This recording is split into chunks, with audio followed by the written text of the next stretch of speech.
gerek Nevroz meydanlarında verilen mesajın muhataplarından birisi AKP, MHP koalisyon iktidar olduğu gibi aynı zamanda Kürt siyasetçilere de mesajlar vardı. Özellikle birlik konusunda. Bu bağlamıyla şimdi Ramazan bayramı sonrası için bu sürecin daha da somut adımlarla ilerleyeceğine ilişkin daha önceden açıklamalar vardı. Ama mesela dün Bahçeli'nin grup konuşmasının bir bölümünde şöyle bir ifadesi vardı. Yani mealen söylüyorum, birebir aynı sözcükler değildir belki ama süreci boğmadan, aceleye getirmeden ilerlemesi gerek derken orada bir sürecin yine ağır adımlarla ilerleyeceğine dair yani bir tarz. Daha önce hep kendisi bir an önce yapılsın. Bir an önce yapılsın derken şimdi öyle bir söylemi vardı, öyle bir üslubu vardı. Kuşkusuz bir bölümünde de yani Orta Doğu'daki gelişmeler, ABD, İsrail, İran arasındaki savaşın etkileri de var. Yani Orta Doğu bildiğin üzere yangın yeri 28'inden bu yana, hatta 6 Ocak'tan bu yana Halep saldırısıyla birlikte diyelim biraz sakinleşmişti ama sonuç itibariyle 7 Ekim 2023'ten beri aralıksız bir savaş ortamı devam ediyor ve bu ortamda da savaşların halklara herhangi bir şey getirmeyeceği ancak barışın ve birlikte yaşamın inşasıyla halkların bölgede huzura kavuşabileceği argümanıyla, söylemiyle aslında bunu yıllardır inşa etti. Demokratik konfederalizm paradigmasıyla zaten Weber Öcalan'ın ortaya koyduğu, tam da doğru zamanda sesini gür bir şekilde yükselttiği bir zamana denk geldi. Yani bir yanda ölümler ve savaşlar, bir yandaysa barış ve yaşamak ve yaşatmak için barışın inşa edilmesi için Kürt Özgürlük Hareketi'nin verdiği bir mücadele de var. Yani artık silahlarla değilse de mücadele kesintisiz bir şekilde devam ediyor. Sen neler söylemek istersin bu demokratik entegrasyon yasalarını ya da barış yasalarını ya da müstakil yasalarını? Ya şimdi her şeyden önce bu komisyonun meclis ve aslında bu işin yürütücülerin dışından oluşması gerekiyor. Uzman bir ekip tarafından yapılması gerekiyor. Tarafsız yapılması gerekiyor ki Sarhan Olucu'nun da dediği gibi hani sonra çatışmalı bir durum çıkmasın. Nihayetinde kalıcı bir barış sağlanacaksa Başkan Apo'nun da ısrarla üzerinde durduğu, mesela kendi söylemi, yani benim bu arada bir eve taşınmam ya da bir şey sorunu çözmeyecek. Kürtler de bunu biliyor. Ama bir statünün verilmesi gerekiyor. Israrla bundan kaçınıyor devlet. Bir yandan diyor İşte PKK'nın kurucu önderliği, bir yandan diyor gelip mecliste konuşsun ama öte yandan hala yasal anlamda bir statü tanımlamış. Evet. Yani orada siz eve taşısanız da, başka bir yere taşısanız da ne olursa olsun bir statü verilmeden bu işin gerçekleşmeyeceği açık. Yine bir de en azından kendisinin de söylediği bir şey var. Bir komitenin oluşması ve bu komitenin koordinasyonu sağlayan, bilim insanlarından oluşması, aslında diğer bir tabirle kendi alanında uzman olan kişilerden oluşması ve kendisiyle birlikte bunu tartışmasını istiyor. Yani bunun bir an önce gerçekleştirilmesi, adaya gitmesi ve onunla ortak bir çalışma yürütmek istiyor Başkan Apo. Bunun içinde statünün tanınması, şu ana kadar hiç bir adım atılmadı.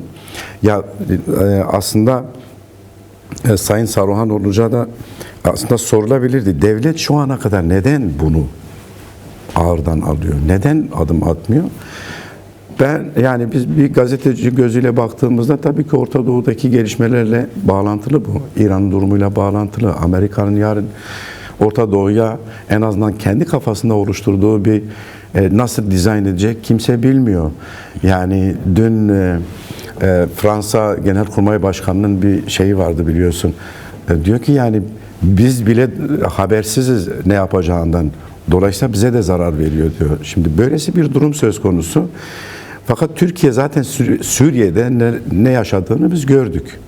Suriye son ana kadar Türkiye'nin elindeydi. Bir anda elinden çıkardılar. Bir anda Amerika'nın denetimine geçti. Türkiye oradan çekilmek zorunda kaldı. Bu şunu gösteriyor. Siz başka bir halkın yok edilmesi üzerine politika üretirseniz sonuç bu olacak. Nerede olursa olsun. Hala İran'daki duruma bakıyoruz. Türkiye Dışişleri olsun, Türkiye'deki yetkili ağızlar olsun, İran'ı değerlendirirken önce hedefleri Kürtler.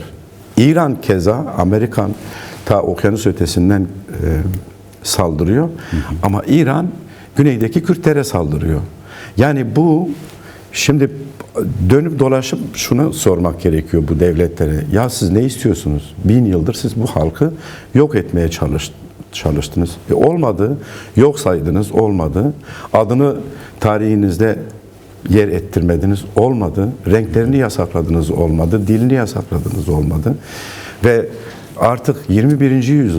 yüzyılda uzay çağını yaşadığımız bir yüzyılda hala yok saymaya çalışıyorsunuz. Hala en ufak bir talebi bile, ya demokrasi sadece Kürtlerin sorunu değil ki. Eğer Kürtlerin sorunu olsaydı hadi tamam vermesinler arkadaş. Ama bu Türk'ün de sorunudur, bu Arap'ın da sorunudur, bu Fars'ın da sorunudur. Demokrasi daha önceki programda da hatırlarsan benzer bir konuyu tartışmıştık. Şimdi Amerika neyi gerekçe yapıyor İran'a saldırmak için? Tamam, bir taraftan işin ekonomik boyutu var. İşte silahlar var, bilmem ne var. Ama kendi toplumuna, nihayetinde onun da temsil ettiği bir toplum var. Burada demokrasi yok, insan hakları ihlal ediliyor, bilmem totaliter bir rejim var ve benzeri ve benzeri. Bunu da gerekçe yapıyor.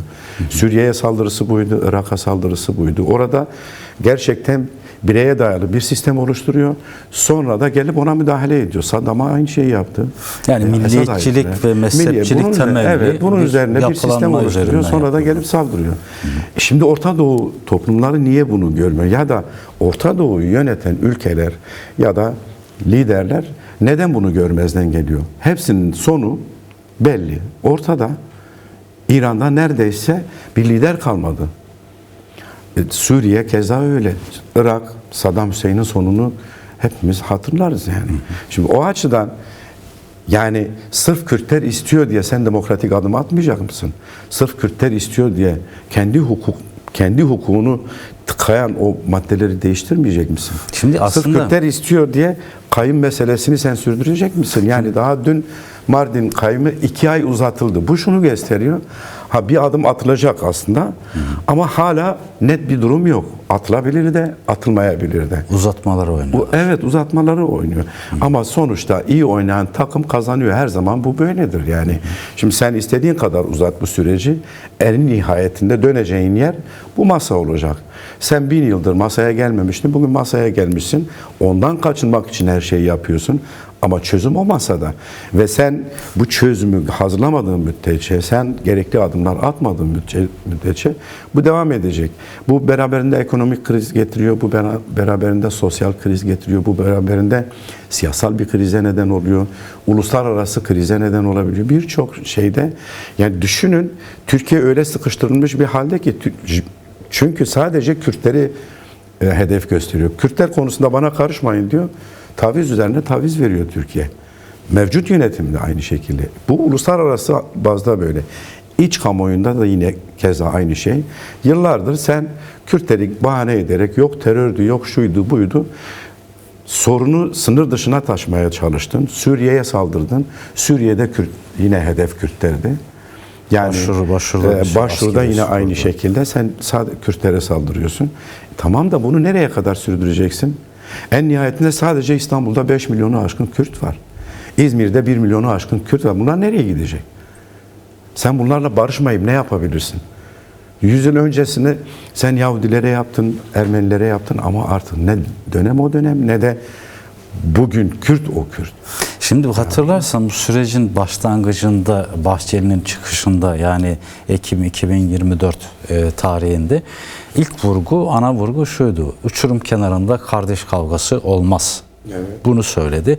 Bir diğeri de iç cepheyi güçlendirmek lazım dedi. Şimdi kendilerinin o baktığı pencereden de bakılsa aslında şimdi ortalığın yangın yerine döndüğü Orta Doğu koşullarında iç cepheyi güçlendirmeye yönelik bir adım olarak görülmesi gerektiği halde yine orada bir sanki devlet cenahının içinde de hani Reber Öcalan norm dışı devlet unsurları diyor ya, daha önce de darbe mekaniği diye adlandırmıştı 2012-13'te. Bu kesimlerle süren bir mücadeleden mi daha çok kaynaklı sence? Yoksa mümkün mertebe çıtayı kendi tarafımızda en yüksekte tutarsak, ne kadar az verirsek o kadar iyidir. Bunu da zamana yayarak yaparsak daha makul ve kazançla çıkarız mantığı mı var? Yani ne tür bir hesaptan dolayı böyle hareket ediliyor? Normal şartlarda bir an önce bunları hayata geçirelim diyenler, senin de hatırlattığın gibi kendileriydi. Ama şimdiki son konuşmada sanki bir mesaj duyuyoruz. Sanki kendisi dememiş gibi. Oradaki meclisteki konuşmasında Bahçeli'nin sözleri sadece bir söz değil, aynı zamanda bir taahhüttü yani bir siyasetçi olarak düşünülürse. Ya şimdi aslında eğer bu 1990'larda olsaydı biz şunu derdik: derin devlet istemiyor. Böyle bir ihtimal vardı. Ama 2025-2026 yılında bunu söylemek bana göre çok fazla da şey değil. Çünkü artık biliyoruz. Bir kere kuvvetler ayrılığı diye bir şey kalmadı. Hepsi direkt üste Cumhurbaşkanı'na bağlandı. Meclis kalmadı, oraya bağlandı. Bütün kararlar, daha doğrusu kanun kalmadı, direkt kararlarla yönetilen bir ülke. Kararnamelerle. Dolayısıyla eğer bu dönem hala bir çözüm yaratılamıyorsa bundan daha iyi bir koşul yok bir lider için. Ama şimdi devletin bekası deniliyor, bir sürü şey deniyor. Yok işte şehit aileleri, yok bilmem ne. İyi de arkadaş, karşı tarafta da şehit aileleri var. Karşı tarafta da beka sorunu var. Karşı tarafta da hassasiyetler var. Yani şimdi siz bu hassasiyetleri görmezden gelip sadece tek taraflı düşündüğünüzde biz biraz daha ağırdan alalım. Biraz daha belki biz bir masada işte bu güveni büyük anlamda zedeliyor. Yani tabii ki yani kendi toplumunda da zedeliyor. Kendi çevresinde de zedeliyor. Karşı tarafta da zedeliyor. Kürtler, yani özgürlük hareketi şu ana kadar ne gerekiyorsa yaptı. Ne söylenmesi gerekiyorsa söylendi. Ne mesaj verilmesi gerekiyorsa verildi. Söylediği her şeyi de yaptı. Tabii söylediği her şeyi de yaptı. Bundan sonra da yapıyor. Şu ana kadar yapıyor ve devam da ediyor. Şimdi siz bunun karşısında, ama şu da değil, yani boynunu ipe uzatmış durumda da değil. Tabii ki. Alternatifleri vardır. Baştan beri Başkan Öcalan da bunu söylüyor. Özgürlük hareketi ileri gelenleri de aynı şekilde bunu söylüyor. Yani sonuçta boynunu uzatmış değil. Ne yaparsanız yapın diye bir şey yok. Sonuçta bir mücadele sonucu buraya kadar gelinmiş. İlk adımı da sözüm ona devlet atmış. O da buna karşılık vermiş.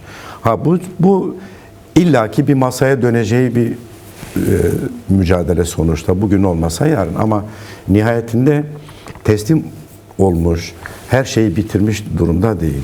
Kürtler bu dönemde tam tersine 100 yıl öncesinden çok çok daha ileride bir ulusal duyguyla artık hareket ediyor. Yani Rojava sürecinde biz bunu gördük. 4 parça Kürdistan'da, yurt dışında, Avrupa'da, diasporada Kürtler aynı ruhla alanlara çıktılar. Birlik ruhuyla çıktılar. Şu an herhangi bir parti bir açıklama yaptığında, eğer bu açıklama ufak bir nüans bile hissettiğinde anında tepki gösterebiliyor. Şimdi bu ulusal ruh gerçekleşmişken ve bu ruhu sen demokratikleşme üzerine gerçekleştirdiğinde dolayısıyla karşı tarafın da artık bunu görmesi gerekiyor. Yani yok edilemeyeceğini, yok sayılamayacağını birçok şeyi de gördü. Aksine o demokratik birlik ruhunu daha da güçlendirdi. Yani böylesi bir durumda, şimdi bu Kürt tarafı sonuçta bu durumda. Öbür tarafta da sen daha önce işte ben polise güç getiremiyorum, ben askere güç getiremiyorum, ben adalete işte yargıya güç getiremiyorum, meclise güç getiremiyorum. Tamam da o güç şimdi tamamen toplamda senin elinde. Yani Bahçeli ve Erdoğan şu an bu güçlerin toplamı da aslında mevcut durumda. Olmalı mıydı? Hayır. Ama sonuçta o. Böylesi bir durumda eğer sen hala o gücü kullanıp gerekli adımlar atamıyorsan burada bir niyet söz konusu. Sorgulanır yani. Evet, sorgulama ortaya çıkıyor ve Kürtler artık sorguluyor açıkçası. Neden adım atılmıyor? Şimdi bu tür süreçlerde Sayın Saruhan Oluç da söyledi. Yani bu tür süreçlerde geçici maddeler çıkarılır. Başından beri mesela yani bu yasal düzenleme olmadan yasal düzenleme da bazı yapılmadan mevzuatları tabii ki değiştirerek. yani sen Adalet Bakanlığı'nın var, yargın var. Bir kanun çıkarırsın. Ona göre artık suç mu değil mi neye göre yapıyorsan geçici bir madde çıkarırsın ve bu maddeye göre bu aynı zamanda bir güvence de olması gerekiyor. Ahim kararlarını uygularsın, işte Yani kayyımları durdurursun. Ya şimdi en basiti ahim kararları ortadayken uygulamıyorsun. Başka uluslararası hukuk anlamında bağlı olduğun kanunları uygulamıyorsun. Kendi hukukunu uygulamıyorsun. Doğal olarak ister istemez toplumda bir güvensizliğe neden oluyor. O açıdan yani bu süreçten sonra neden adım atılmıyor? Biraz artık İran'daki duruma bağlı. Ama şöyle bir gerçeklik var. Yani Amerika artık kendine bağlı devletler istiyor. Böyle vekil devletler de bu işi götürmüyor. Bu açık. Irak'ta da mesela şu an Haçlı Şabi'ye saldırmasının nedeni biraz daha o. Kendi kontrolünde olması istiyor. Suriye'de oluşturdukları sistem de aynı şekilde. Irak'ta ilginç yani bir güvenlik Türkiye konusu. eğer başka bir şey bekliyorsa ya ben oradan faydalanırım. Belki ben bir şeyler elde ederim. Böyle bir şey olmayacak yani. Yarın öbür gün yeni bir yönetim oluşur İran'da ve o yönetim Amerika ile birlikte ittifak halinde devam eder. Bu olmayacak bir şey değil. Çünkü sistem artık düşmanlık ve yani soğuk savaş dönemleri bitti. Amerika bir yandan Çin'e karşı mücadele ederken ama öte taraftan da ekonomik işbirliği söz konusu. Tamam, şimdi O açıdan hani Orta Doğu'ya birbirinden bağımsız değil tabii ki bu evet, yani gelişmeler de. Türkiye belki bundan bir umut besleyebilir. Biraz daha belki biz bir şeyler koparabiliriz niyeti olabilir. Ama en nihayetinde ya bu süreci bitirecek ya da adım atacak. O açıdan Kürtlerin tavrı net, beklentileri de nettir. Hani çok diyorum ya yine başa dönersek Kürtler demokrasi istiyor. Vallahi demokrasiye şu an en fazla Türk halkının ihtiyacı var Kürtlerle birlikte. Hukuk istiyor. Bugün Türkiye artık hukuksuzlukta zirve yapmış. Yani bir insan kendi hakkını arayamaz duruma gelmiş. Tamamen niyete dayalı davalar açılıyor. O açıdan hukuka, demokrasiye, özgürlüklere en fazla Kürtlerle birlikte Türklerin de bütün ihtiyacı Anadolu, var. Mezopotamya Evet yani hakkı. bu açıdan yani eğer adımlar atılırsa halklar açısından da önemli. Bu Son bir 5 dakikamız kaldı. Evet. Biraz da şeyi konuşsak. Şimdi Reber Öcalan gönderdiği mesajlarda hep şu vurgusu da var. Yani mütemadiyen defaatle söylüyor bunu. Hani her şey de hani devletten beklemeyin anlamında. Örgütlülüğünüzü güçlendirin. Komünal temeldeki mücadelenizi yani her alanda yani kadın özgürlüğü olsun, ekoloji olsun, ekonomi olsun her alanda örgütlülüğünüzü güçlendirin mesajı veriyor. Bu bağlamıyla tamam idari bazı adımlar atılması gerekiyor ama bir de iradi adımların aralıksız bir şekilde atılması lazım ki o iradi adımlar sayesinde bugün ne gelindi. Evet. Yani idari belli kararlar çerçevesinde bir gün Bahçeli uyanıp da hadi biz oturalım konuşalım demedi. Yani yılların bir mücadelesinde o iradeyle sürdürülen mücadeleyle bugüne gelindi. Bu mesajı da biraz değerlendirirsek önümüzdeki bu süreçteki anlam ve önemine dair son 4 dakikamız. Ya şimdi bu tür süreçler ben şuna inanıyorum. Mesela silahlı mücadele kanmanın olduğu noktadan başlar. Bu 50 yıl önce öylesi bir ortam yoktu. Bu sorunu konuşabilecek bir muhatap yoktu. Siz bir muhatap yaratıyorsunuz. Belli bir seviyeye geliyor ve ondan sonra da başka yol yöntemlere başvuruyorsunuz. Böylesi bir dönemde bu yol yöntemler artık değişti. Diyorsun ki silahlı mücadele buraya kadar. Bundan sonra biz toplumsal ve demokratik mücadele sürdüreceğiz. Buna karar verilmiş. Özgürlük Hareketi buna karar vermiş. Başkan APO buna karar vermiş ve bunun öncülüğünü yapacağım diyor. O açıdan şimdi sen tabii ki toplumsal mücadele çok daha zorludur. Ve çok daha özveri gerekiyor. Çok daha fazla emek gerektiriyor.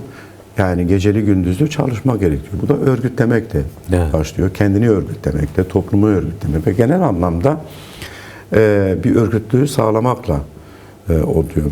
Şimdi Kürtler açısından bu anlamda çok ciddi bir sorun var mı?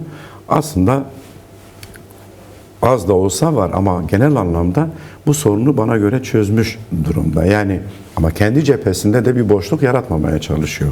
Çünkü bu süreçte bir boşluğun yaratılması kendi aleyhine dönecektir. O açıdan bana göre sanki bir yıl boyunca devlet